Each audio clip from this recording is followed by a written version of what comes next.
दोस्तों एक परिवार जिसमें 2 बेटियां और माता पिता वो अम्बाला रेलवे स्टेशन पर पहुंचते हैं और वहां जो बेटियां होती हैं, माँ होती है, बड़ी ही तेज़ी के साथ फूट फूट कर रोने लगती हैं।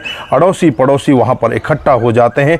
तो यहां पर उनसे कारण पूछा जाता है कि आप लोग रो क्यों रहे हो, आपके साथ में हुआ क्या है। दोस्तों उसके बाद जब वो लोग अपनी अपबीती बताते हैं, वो कहते हैं कि जैसे तैसे करके जोड़ जाड़ के हमने 30,000 रुपये का अरेंजमेंट किया था और हमारी अब जेब कट चुकी है, हमारी जेब बिल्कुल खाली है, हमारी जेब में कुछ भी नहीं है। दोस्तों जो वहाँ पर राहगीर होते हैं, ज़्यादातर लोग इसी तरह से उनसे कहने लगते हैं कि तुम्हें खुद अपने पैसों का ख्याल रखना चाहिए था, इस तरह से पैसों को नहीं रखना चाहिए था, आपने लापरवाही की है, लापरवाही की वजह से आपकी जेब कटी है। दोस्तों वहाँ पर उनकी मदद करने वाला कोई भी नहीं होता, वो लगातार रोते रहते हैं। लेकिन फिर थोड़ी देर बाद ही वहाँ पर एक हाथ उनकी तरफ आगे बढ़ता है और उनकी इस तरह से मदद करेगा, कभी किसी ने कल्पना भी नहीं की थी। दोस्तों अगर आप भी पूरी कहानी के बारे में जानना चाहते हैं तो वीडियो को ज़रा सा भी स्किप ना करें। दोस्तों लास्ट तक वीडियो को ज़रूर देखें। आइए दोस्तों जानते हैं पूरा मामला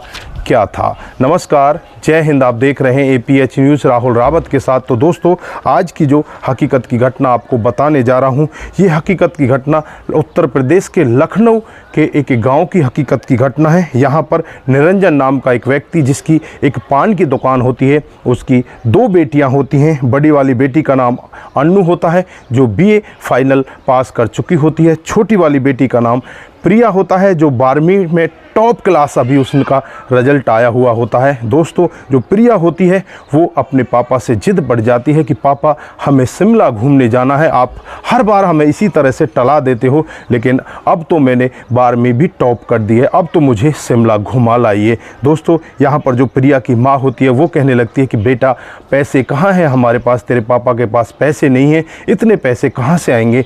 फिर यहाँ पर जो प्रिया होती है अपनी गुल्लक को फोड़ती है, उसमें से करीब 2500 रुपये निकलते हैं। अन्नू की गुल्लक को फोड़ा जाता है, उसमें से भी करीब ऐसे ही 2000 के लगभग रुपये निकलते हैं। और इधर जो यहाँ पर इनकी माँ होती है उसके पास भी 2-2.5 हज़ार रुपये होते हैं। कुल मिलाकर ये 6000 रुपये इकट्ठा कर लेती हैं। जैसे ही शाम होती है, शाम को निरंजन के हाथ में 6000 रुपये दे दिए जाते हैं। अब निरंजन सोचने लगता है कि इन बच्चों ने तो पूरी तैयारी कर ली है, अब तू क्या करेगा। फिर वो पड़ोस में ही एक व्यक्ति के पास जाता है जिससे वो सामान लिया करता है, उससे 20,000 रुपये उधार ले लेता है। कुछ उसके पास पैसे होते हैं, कुल मिलाकर 30,000 रुपये का इंतजाम हो जाता है। 30,000 रुपये इकट्ठे कर लिए जाते हैं। दोस्तों उसके बाद ये लोग सभी के सभी बड़े प्यारपूर्वक तैयार हो जाते हैं। लखनऊ से ये ट्रेन में बैठ जाते हैं और अम्बाला कैंट अगली सुबह जाकर उतर जाते हैं। अब इनका मन करता है कि कुछ चाय पानी पी लिया जाए। जैसे ही ये पर्स में हाथ डालते हैं तो पर्स नीचे से कटा होता है, पर्स बिल्कुल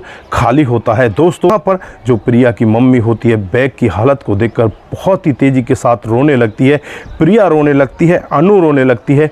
निरंजन जब उनसे पूछता है कि हुआ क्या है तो वो बताते हैं कि जो हमारे पैसे थे वो चोरी हो चुके हैं। दोस्तों यहाँ पर निरंजन के भी पैरों तले ज़मीन खिसक जाती है। ये जैसे तैसे करके किसी और व्यक्ति से तो पैसे उधार लेकर आया था, गुल्लक फोड़ फोड़ के ये पैसे इकट्ठे किए थे, लेकिन आज इनके साथ में ऐसा हो गया। वहाँ पर बैठकर ये सभी लोग रोने लगते हैं। जो वहाँ पर राहगीर होते हैं इनके पास आते हैं, आकर इनसे पूछते हैं कि हुआ क्या है। तो ये अपनी अपबीती बताते हैं। तो कोई तो कहता तुम लापरवाह हो, तुम्हें इस तरह से नहीं रखने चाहिए थे।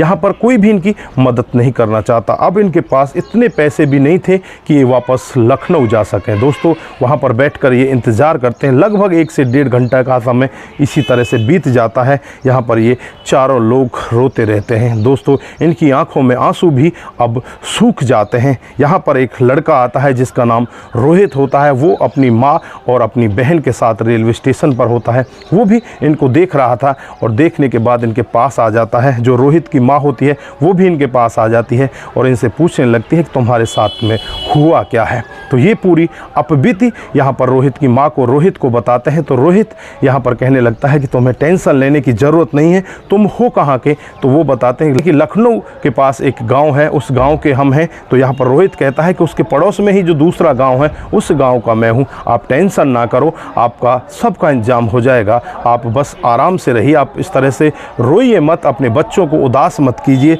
यहाँ पर जो रोहित की माँ होती है रोहित से कहती है कि बेटा इनकी कुछ मदद कर दे। यहाँ पर रोहित नज़दीकी एटीएम में जाता है और वहाँ से 30,000 रुपये निकाल कर ले आता है।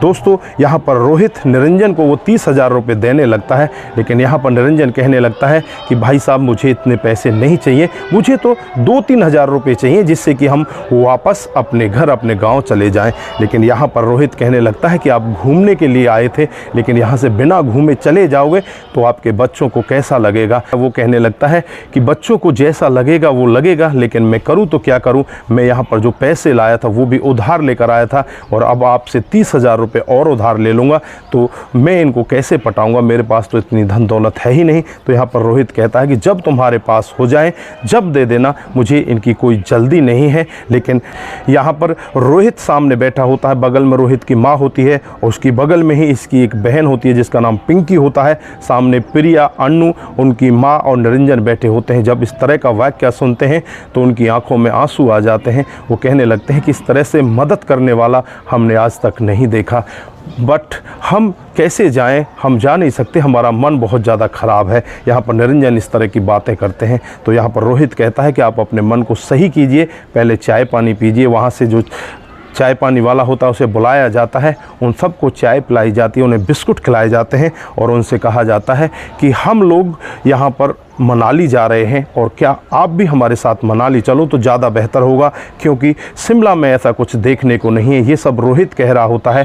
यहाँ पर जो प्रिया और अनु होती हैं वो भी खुश होती हैं, वो भी पापा से कहने लगती हैं कि पापा मनाली चलो। पापा फिर से कहते हैं कि बेटा हमारे पास इतने पैसे नहीं हैं हम जो मनाली जा सकें। लेकिन पर जो रोहित होता है वो निरंजन से कहता है कि आपको टेंशन लेने की ज़रूरत नहीं है, आप अपने मन को सही करके घूमने के लिए चलो तो सही। दोस्तों उसके बाद वहाँ से एक इनोवा गाड़ी की जाती है और वो मनाली पहुंच जाते हैं। मनाली शाम को 5 बजे के करीब पहुंच जाते हैं। उसके बाद उन्हें रोहतांग पास जाना होता है, लेकिन रात को रोहतांग पास लोगों को जाने नहीं दिया जाता क्योंकि वहाँ पर बहुत ज़्यादा बर्फ़ पड़ती है। गाड़ी को एक होटल पर लगवा देता है और वहाँ पर 3 कमरे लिए जाते हैं। 3 कमरे में, एक कमरे में तो प्रिया, अनु और रोहित की बहन पिंकी रुक जाती है, एक कमरे में जो प्रिया की माँ होती है और रोहित की माँ होती है वो रुक जाती है, और एक कमरे में जो निरंजन होता है और रोहित होता है ये रुक जाते हैं। तीनों लोग वहाँ से अच्छा खाना खाते हैं और अच्छे से इन्हें रात भर रोका जाता है। लेकिन यहाँ पर निरंजन अभी भी वही चिंता में घूम रहे होते हैं कि मेरे पास इतने पैसे नहीं हैं, आप इतने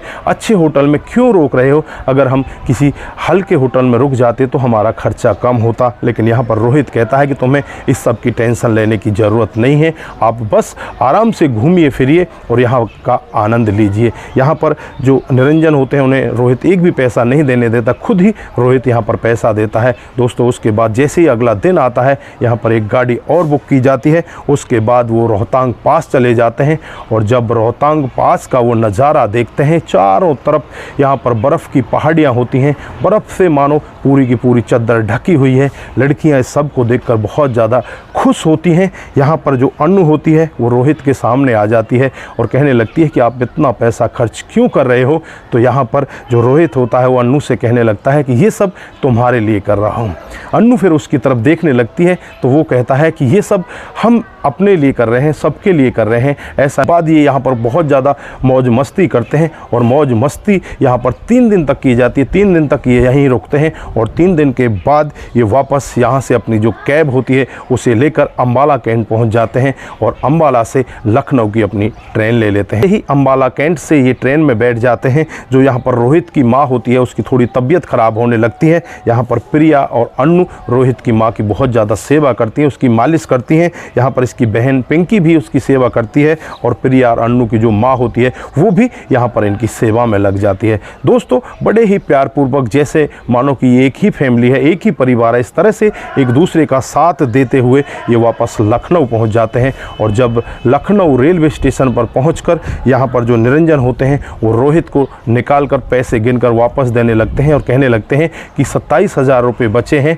इनको वापस ले लीजिए। 3,000 तो ये और जो कुछ खर्चा हुआ है वो मुझे बता देना, उसके बाकी पैसे मैं आपके पास पहुंचा दूंगा। दोस्तों यहाँ पर रोहित कहने लगता है कि आपको इतनी जल्दी क्यों है इन पैसों को देने की? मैं आपसे पैसे ले लूँगा, लेकिन पैसे मैं तभी लूँगा जब आप खुद कमा कर दोगे। आपने तो पहले ही 20,000 रुपये दूसरे लोगों से लिए हुए हैं, पहले उन पैसों को आप दे दीजिए, उसके बाद मेरे पैसों को मुझे वापस कर देना। दोस्तों, निरंजन रोहित की तरफ देखकर अपनी आंखें भर लाते हैं। ठीक है, मैंने 20,000 रुपये लिए थे, मैं 20,000 रुपये रख लेता हूँ, बाकी 7,000 रुपये तो आप रखो। लेकिन यहाँ पर निरंजन कहता है कि यहाँ पर जो अन्नू और प्रिया ने अपनी गुल्लक तोड़ी थी, उनका क्या होगा? उनको भी तो पैसे चाहिए, उनकी गुल्लक भी तो भरनी चाहिए। दोस्तों, यहाँ पर जो पिता निरंजन होता है, आंखों में आंसू भर लाता है और कहने लगता है कि बेटा, मैंने ऐसे फरिश्ते आज तक नहीं देखे, मैं पहली बार देख रहा हूँ, इंसान के रूप में भगवान को देख रहा हूँ। यहाँ पर रोहित कहने लगता है कि आप मेरे पिता की उम्र के हो, आप ऐसा क्यों कह रहे हो? इंसान ही इंसान के काम आता है। दोस्तों, उसके बाद ये सभी लोग अपने अपने घर चले जाते हैं। जो यहाँ पर निरंजन होता है अपने परिवार को लेकर अपने घर चला जाता है, जो रोहित होता है अपने परिवार को लेकर अपने घर चला जाता है। दोस्तों, रोहित की माँ रास्ते में जाते जाते रोहित से कहने लगती है कि बेटा, क्या तुझे अन्नू पसंद है? मुझे तो बहुत ज़्यादा पसंद है, मैंने तो अपने मन ही मन सोच लिया है कि मैं तेरी शादी इस अन्नू से करा दूँगी। यहाँ पर रोहित कहता है कि माँ, ये सब तो मैंने आपके ऊपर छोड़ रखा है, अगर आपको पसंद है तो मुझे क्या ऐतराज़ होगा। दोस्तों, अगले ही दिन रोहित अपनी माँ और अपनी बहन को लेकर सीधे निरंजन के घर पर पहुंच जाता है। जब निरंजन की पत्नी इन सबको अपने घर पर देखती है, निरंजन देखता है, तो एकदम से हक्का बक्का रह जाते हैं, कहीं ये पैसे मांगने के लिए तो नहीं आ गए। लेकिन यहाँ पहुँचने के बाद जब इनकी हकीकत के बारे में पता चलता है तो बहुत ही ज़्यादा खुश होते हैं। यहाँ पर रोहित की माँ कहने लगती है कि मुझे आपकी लड़की अन्नू बहुत ज़्यादा पसंद है, मैं अपने बेटे के लिए आपकी लड़की अन्नू का हाथ मांगने के लिए आई हूँ, क्या आप इस सब में मंजूरी दोगे? तो यहाँ पर जो निरंजन होते हैं वो कहने लगते हैं, हम गरीब लोग हैं, हमारे पास इतनी धन दौलत नहीं है, हम आपको धन दौलत नहीं दे सकते, हमारे पास तो बस बेटी है, हम आपको बेटी ही दे सकते हैं। तो यहाँ पर जो रोहित की माँ कहती है, उस बात को सुनकर निरंजन की आंखों में आंसू आ जाते हैं। वो कहती है कि हमें बस बेटी ही चाहिए, हम 2 जोड़ी कपड़े भी खुद पहना कर ले जाएंगे, आपको किसी भी तरह की परेशानी लेने की ज़रूरत नहीं है, आप परेशान मत होइए। दोस्तों, उसके बाद इन दोनों का रिश्ता जुड़ जाता है। इधर जो रोहित होता है उसके पास धन दौलत की कमी नहीं होती, उसका इलेक्ट्रॉनिक का शोरूम होता है, उसके पास काफ़ी धन दौलत होती है। दोस्तों, मई 2023 में ये परिवार आपस में मिले थे और उसके बाद ये आपस में इस तरह से बातचीत करते रहे और बातचीत करते करते नवंबर 2023 में अन्नू और यहाँ पर रोहित की शादी तय कर दी जाती है। बड़ी ही धूमधाम से इनकी शादी की जाती है। इधर जो रोहित की बहन होती है पिंकी, उसके लिए भी लड़का देखा जाता है और फरवरी 2024 में उसकी भी शादी कर दी जाती है। दोस्तों, ये परिवार आपस में इस तरह से मिलते हैं और मिलने के बाद एक दूसरे के साथ रिश्तेदारी में बदल जाते हैं। तो दोस्तों, ये थी आज की हकीकत की कहानी। आप लोगों को कैसी लगी? अगर आपको जरा सी भी प्रभावित करती है तो दोस्तों के साथ ज़रूर शेयर करके जाएं। दोस्तों, आज के लिए बस इतना ही, फिर मिलते हैं किसी नए मूड के साथ। तब तक के लिए आप अपना ख्याल रखें, परिवार का ख्याल रखें, सतर्क रहें, सावधान रहें और रिश्तों की अहमियत को ज़रूर समझें। नमस्कार, जय हिंद,